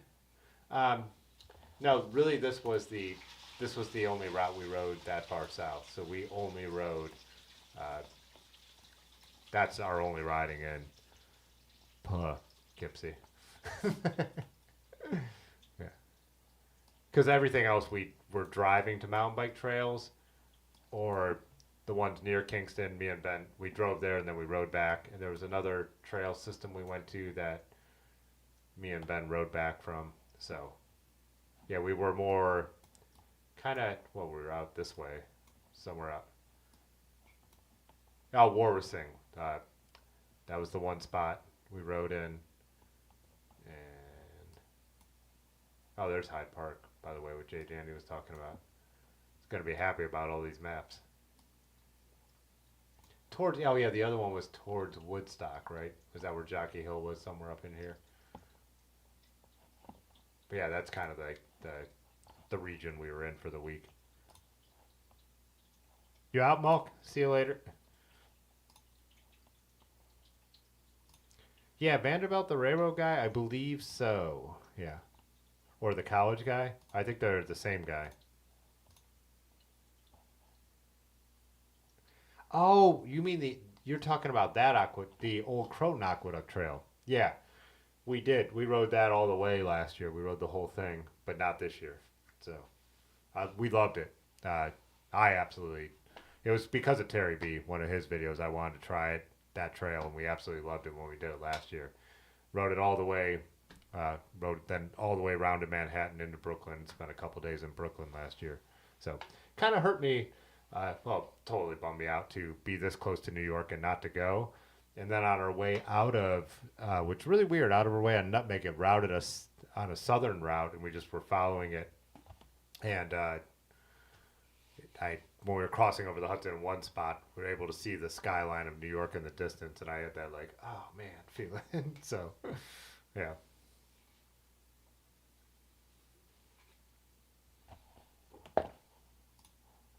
Whoops. Yeah, it's Aaron on the Overlook. When Brad arrived in Kingston, so. And this was our last morning when it started raining before we went out to Nutmeg. Yeah, this is Kingston from a bridge there. And then, yeah, this was the beginning of Nutmeg. Oh, what's up, Terry B? Right on time. There's two of his buddies. So this is, like I said, Friday. I was a little stressed out. Didn't take any photos because of Aaron's situation. Rained all day Saturday, but this was the dance party.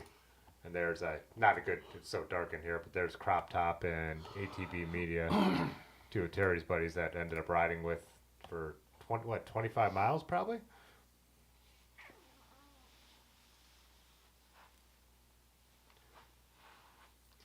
Mr. B. I was a little stressed out, didn't take any photos. Yeah, so I didn't take any photos till that night, and then Sunday for the Scorcher race, which this is Ronnie like setting up here. Also a couple of Terry's buddies in the background. Jeff, who I mentioned, fixed my bike, and you probably, if you watch Terry's videos, would recognize. And Alex and Crop Top in the back there. Party time in the swamps. Yeah. So I was saying this I was telling someone earlier that the first 25 miles of Nutmeg, like the ride, I was just kind of a little bummed out. Kind of still worried about Aaron. Totally worried about Aaron, not kind of.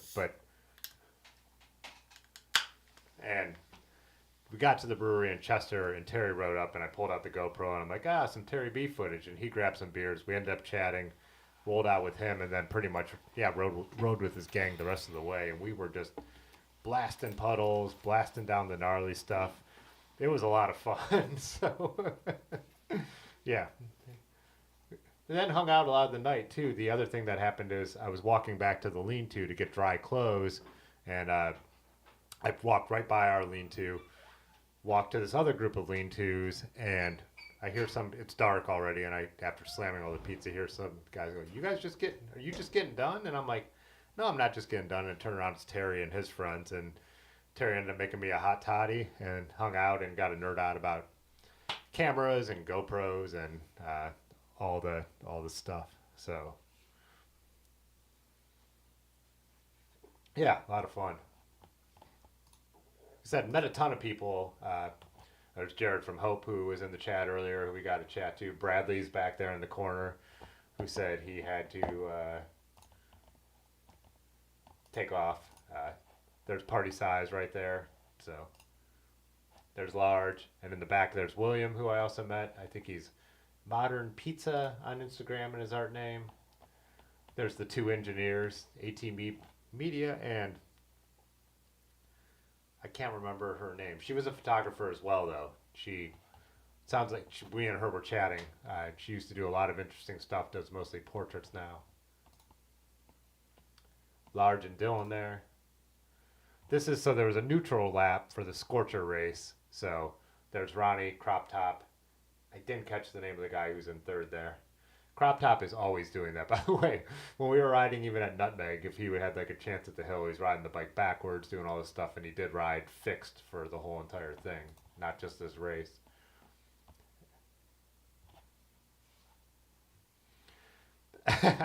Terry and his friends are having fun. We're all having fun, but yeah. Water bottle hand up at the end of the neutral lap there. There's Joe Cruz for any of you guys who follow bikepacking.com.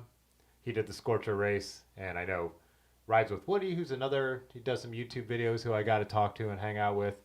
Was really happy that he's really a fan of Joe Cruz, and they rode all the way on the beach ride, which was the, what was that? The 36 mile Bradley was talking about earlier. But yeah, really interesting dude. Yeah, Crop Top is on another planet. I've followed Crop Top's Instagram. If you guys don't, definitely check it out. But yeah, such a skilled bike handler. I think Ronnie giving some final instructions before the race. I thought it was funny. This guy, they were trying to get his jersey off, and it was a real struggle. So this is Crop Top getting the final instructions too on the route he wasn't sure about, which he needed because I think he was out front the whole entire time. He smoked everybody, by the way. So Crop Top won. Ronnie came in second. Oh, and they did it kind of like that, what do you call like the messenger style bike races? My mind's going totally blank, of course. Where you run to the bikes. Alley cat, like an alley cat start. So that's what this is right here.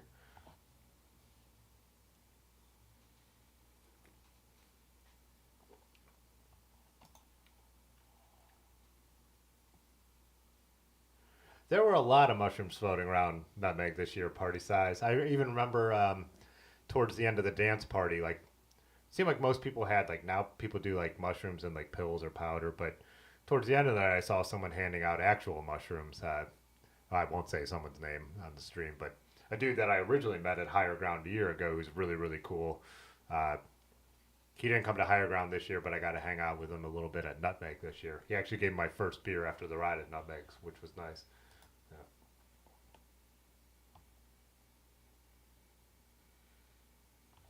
Le Mans start. Is that what they call that? A Le Mans start. Oh, okay, 2 people said it. Yeah. Oh man, mushrooms and speed dating. Yeah, you really missed out, Rick. You'll have to come next year.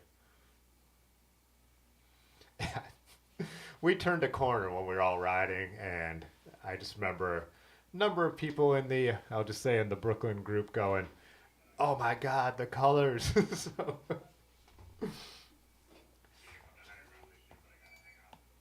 Ah, there's Terry. I can't remember what was going on in this picture. Right before this, he was filming with his phone. Also, during the Le Mans start, I now know the proper term. Everyone's standing here taking their photos. And of course, Terry rips up on the last minute on his bike right in front of everyone and starts filming. So it was pretty great. We turned a corner when we were all riding. And I think this is waiting around for the finish. But oh, there's my buddy Ed. Can't really see him from the back, but Terry with his. So I expected to see the number 22 Drifter, but he had a Russian carbon bike.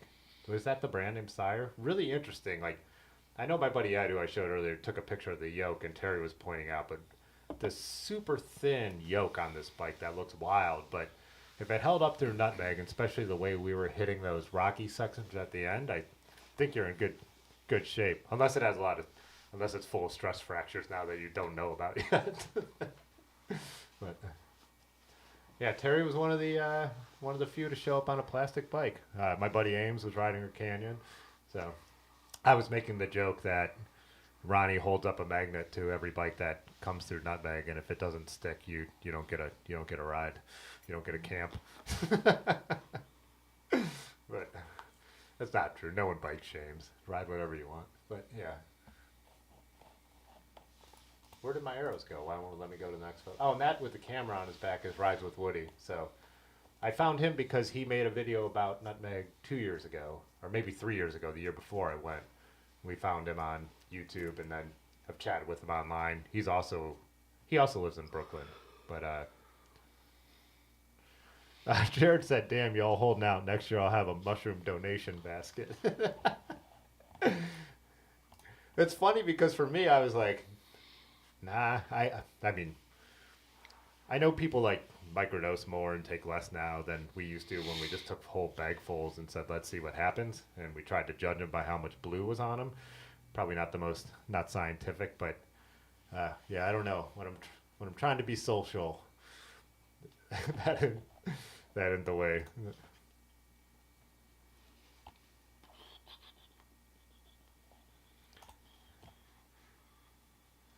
Terry said he'll probably find a few cracks after you get around to washing it. I mean, who knows? I mean, maybe it's totally fine. People, I mean, what? Gravel race bikes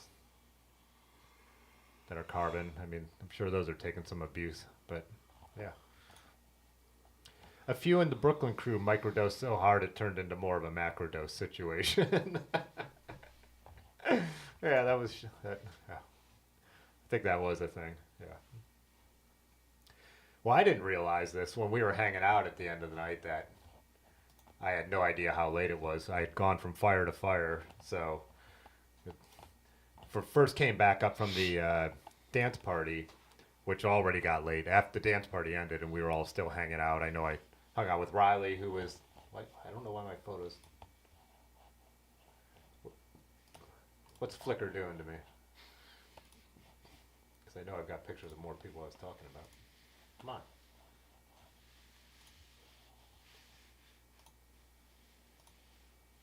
Huh, it's failing me.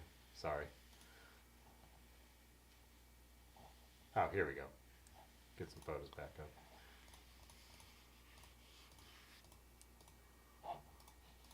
Oh, speaking of Jared, got this photo of Jared too.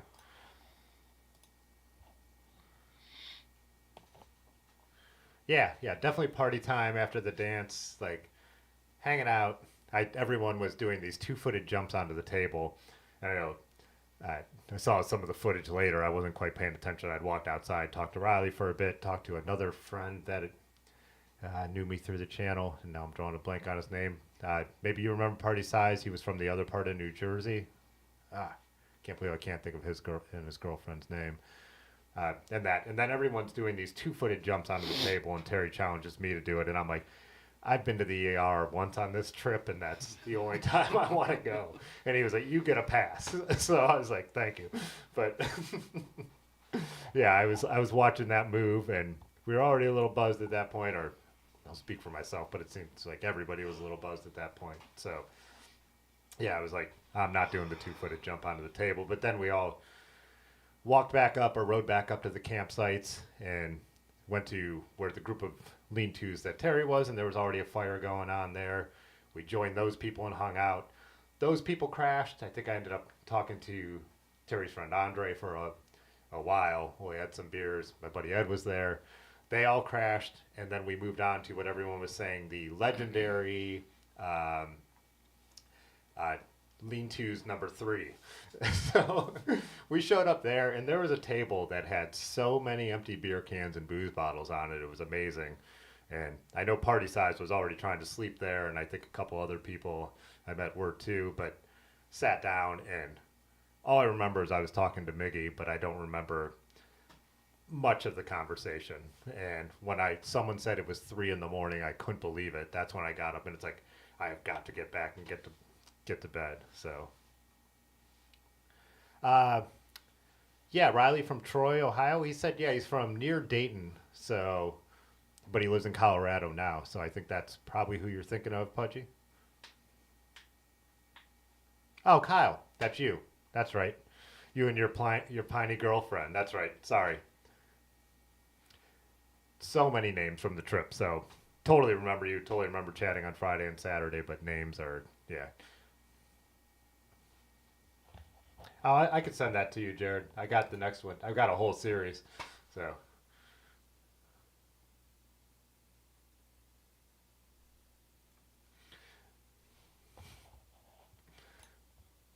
Hard metal party.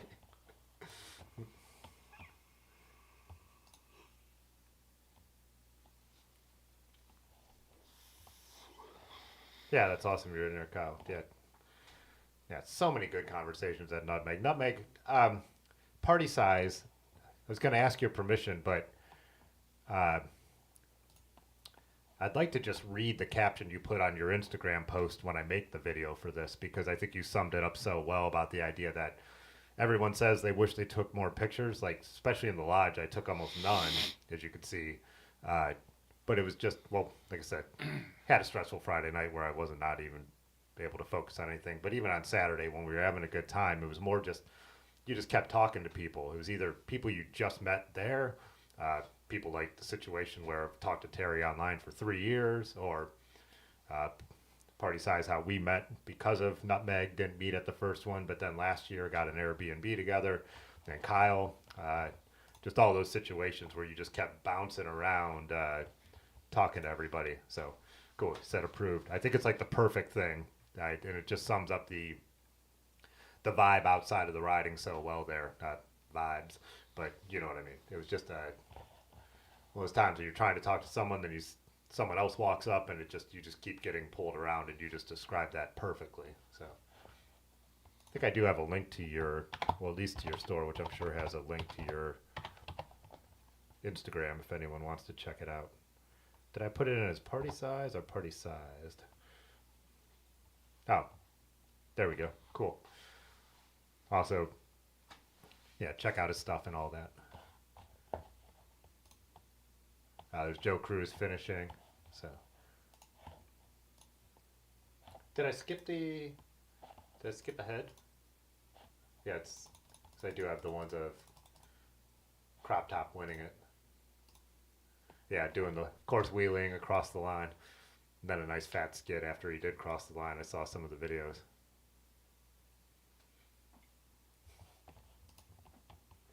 Yeah, Ronnie in second. How you can see Terry in the background photographing. And that's Ron's mom, who helps with everything. She's amazing. And she just is cheering like crazy too for Ronnie, which is awesome.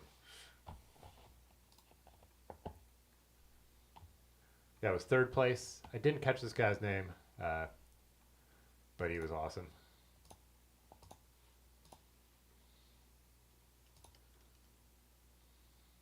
Yeah, just getting everyone coming across the line. There's Riley on the Trek 500, which I showed earlier.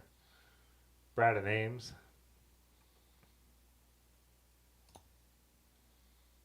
I think this was the last guy to come across. And the podium here, so. Which is, I love this photo. So, party size says, we brought the ruckus to lean to number 3 for sure. Yeah. Then I, of course, brought the late night ruckus, unfortunately. Sorry about that. Party size did say that all the people snoring were keeping him up just as much as us. He might have just been being nice, but.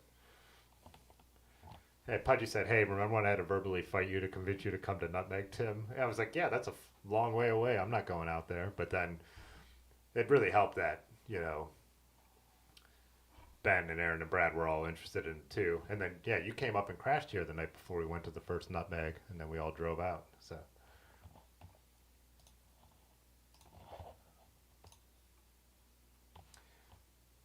That's Aria in her crust jacket.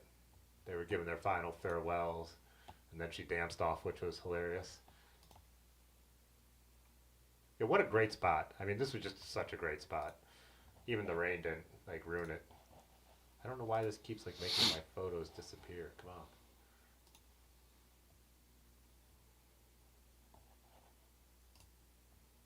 on. Out in Concrete Trails. So this is also who hosted the happy hour at Higher Ground. And I'd seen him in passing at some of the other cycling events, but this year at Higher Ground, we really, we were two of the last up hanging out after the ride and really got the chance to chat and had a really good time. Jared said, yo, that flick of Ronnie and MJ is all time.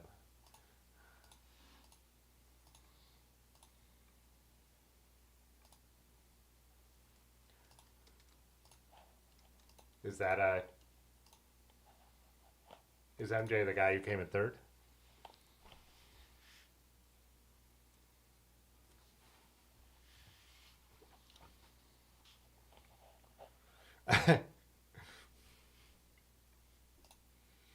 Is Ronnie wearing his underwear? I think they're wool, like old school, like wool cycling shorts.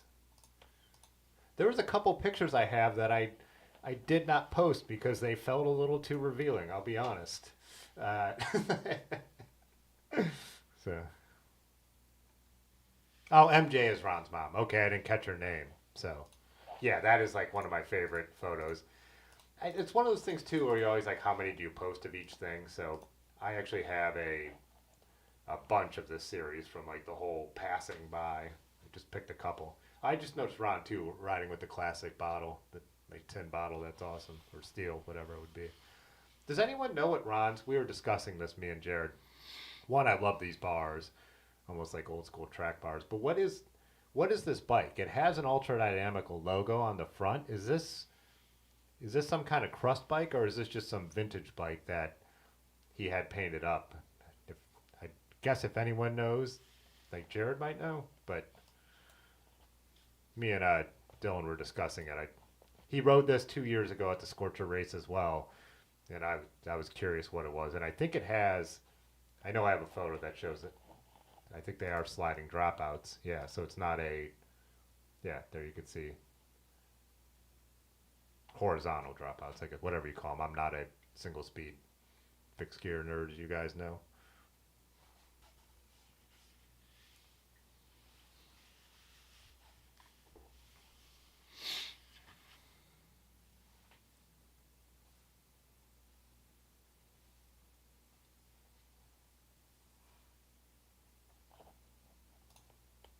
Oh, I got another level of zooming in on the bike. I obviously love steel bikes, raked forks. That's my style.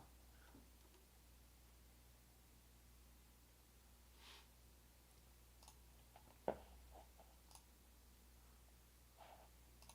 see if I got.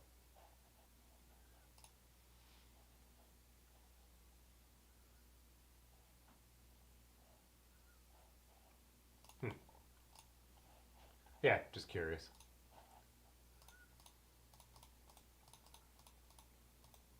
I think that photo of concrete trails was the last one I had from the trip. Yeah, that's what we took right before we walked out.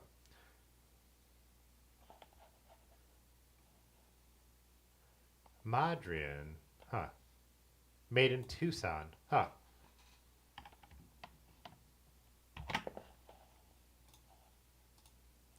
Wonder if we get anything on the Google from that.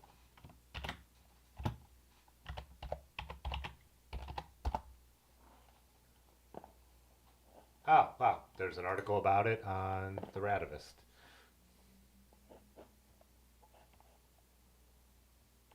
Oh, very cool. Check this out, but I'll drop the link if anyone wants to check it out on their own.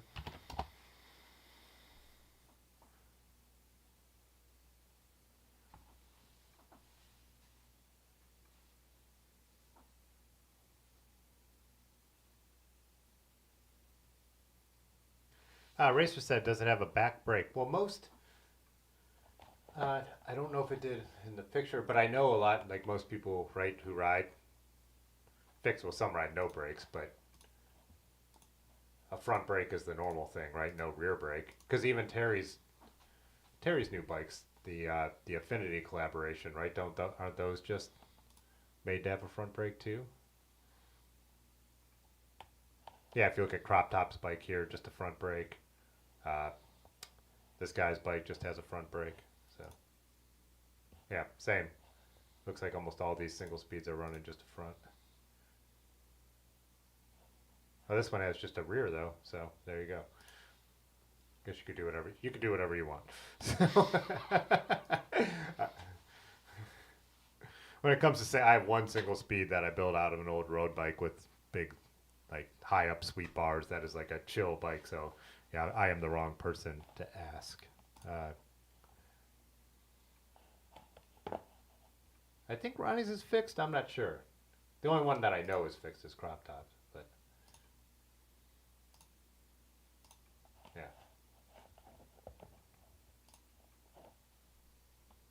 Anyway, so as you could tell, that was a pretty wild and amazing week of hanging out, challenging but fun rides. Like I said, so much of it is just getting to chat with so many cool people that you're, like-minded with. If you do social media, get a hook up with and follow what they do the rest of the year. Oh, Large said the Scorcher race was all fixed. Okay, we were talking about that. I thought they might have changed it to allowing it to be just single speed, but it's a total fixed gear race. So Ronnie was saying, he was like, when he was announcing the race, he was like, this is the one part of Nutmeg that never seems to get bigger. Obviously, part of the problem with that is not a lot of people are able to bring two bikes to, just don't have the room for two bikes. So, yeah, I guess if they're all fixed, your brakes can be your pedaling. Huh.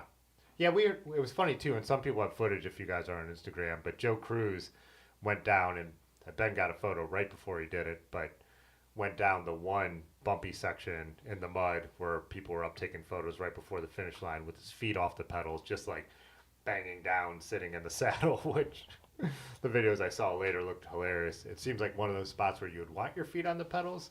Riding the actual Nutmeg part with like crop top, when we would get going like fast down, like a descent, he would take his feet off and, kind of what I've always seen the fixed gear riders in Brooklyn do, put their feet on the top tube and let the pedals just spin when you're really, really flying. But yeah. The shorts get shorter. For sure. You would have seen more shorts if it was a little warmer out too. What time is it? Should we call this? Call this a night? Oh yeah, it's almost 11 o'clock.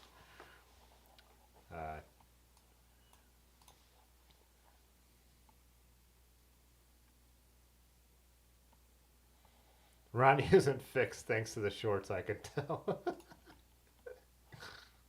Go to record. Yeah, let's wrap it up for the evening. Like I said, Minnewaska video on Thursday. The other mountain bike videos I might hold off on to put the longer rides we did in Kingston to put the Nutmeg video out first. But I do have the other ones, like I said, edited. They just need like color grading and voiceovers. But yeah, thanks everyone for joining as always.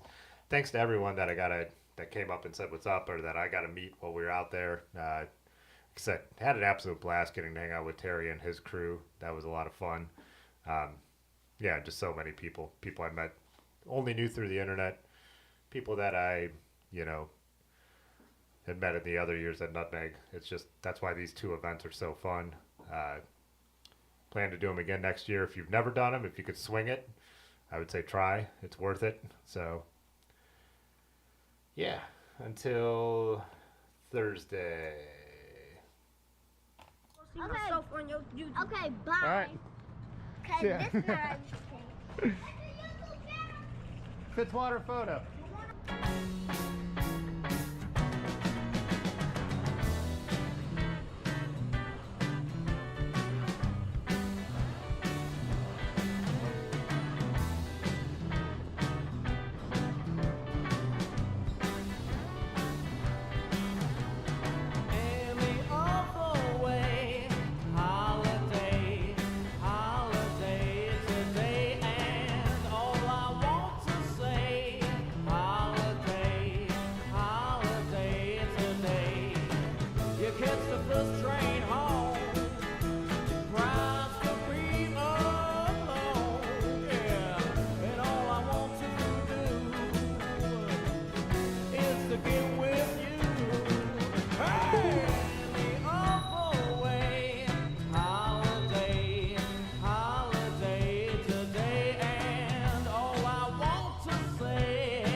You catch the bus